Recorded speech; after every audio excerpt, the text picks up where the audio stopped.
ओम नमः शिवाय। महाकालेश्वर की ये अद्भुत पौराणिक कथा आज भी है लोगों से अनजान।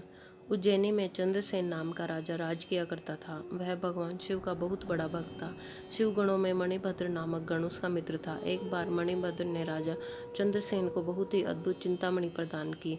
चंद्रसेन ने उसे अपने गले में पहन लिया। पहनने के बाद प्रभामंडल तो जगमगा उठा, साथ ही दूर देशों में उसकी यश कीर्ति बढ़ने लगी। उस मणि को प्राप्त करने की आशा दूसरे देशों के राजा भी रखते थे, इसलिए उस मणि को प्राप्त करने के लिए इन राजाओं ने प्रयास करना शुरू कर दिया। कुछ राजाओं ने उस मणि को प्राप्त करने की मांग की तो कुछ ने विनती की, लेकिन वो राजा की अत्यंत प्रिय वस्तु थी, इसलिए राजा ने वह मणि किसी को भी देना जरूरी नहीं समझा। अंत में उस पर मणि आकांक्षी राजा ने आक्रमण कर दिया और इस कारण से चंद्रसेन भगवान महाकाल के चरणों में जाकर ध्यान मग्न हो गए।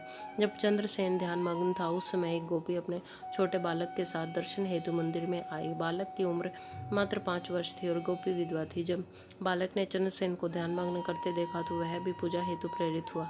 वह बालक भी अपने घर में एक छोटे से स्थान में जाकर बैठ गया और भक्ति भाव से शिवलिंग की पूजा करने लगा। थोड़ी समय पूर्व उसकी माता ने उसे भोजन के लिए बुलाया, लेकिन बालक वहाँ नहीं आया। फिर उसकी माता ने उसे बुलाया, लेकिन वह फिर से नहीं आया। जब माता स्वयं चल कर आई तो उसने देखा कि बालक ध्यान मग्न होकर भगवान शिव की पूजा कर रहा है। उसे कुछ भी सुनाई नहीं दे रहा।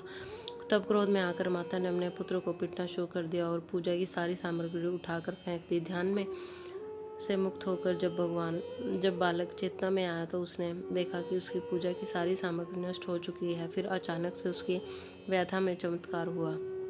भगवान शिव की दया दृष्टि से वहां पर एक सुंदर सा मंदिर निर्मित हो गया था और मंदिर के बीचों बीच एक दिव्य शिवलिंग विराजमान था एवं बालक द्वारा संचित पूजा सामग्री भी थी। और यह सब दृष्टि देखते ही उसकी माता भी आश्चर्यचकित हो उठी और राजा चंद्रसेन को जब इस घटना की जानकारी मिली तो वह भी इस शिव भक्त बालक से मिलने की इच्छा जागृत करने लगे।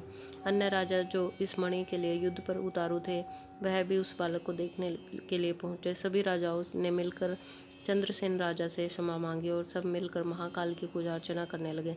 तभी वहां पर राम भक्त श्री हनुमान जी अवतरित हुए और उन्होंने बालक को गोद में उठाकर सभी राजाओं और उपस्थित जन समुदाय को संबोधित करना शुरू कर दिया। भगवान शिव के अतिरिक्त प्राणियों की कोई गति नहीं होती और इस बालक ने बिना किसी मंत्र अथवा विधि विधान के शिव पूजा की और मंगल को प्राप्त किया।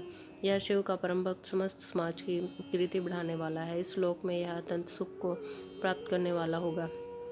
इसी के वंश का 8वां पुरुष यशस्वी नंद होगा, जिसके पुत्र के रूप में स्वयं नारायण कृष्ण नाम से प्रतिष्ठित होंगे। लोग कहते हैं कि भगवान शिव तभी से उज्जैनी में स्वयं विराजमान है।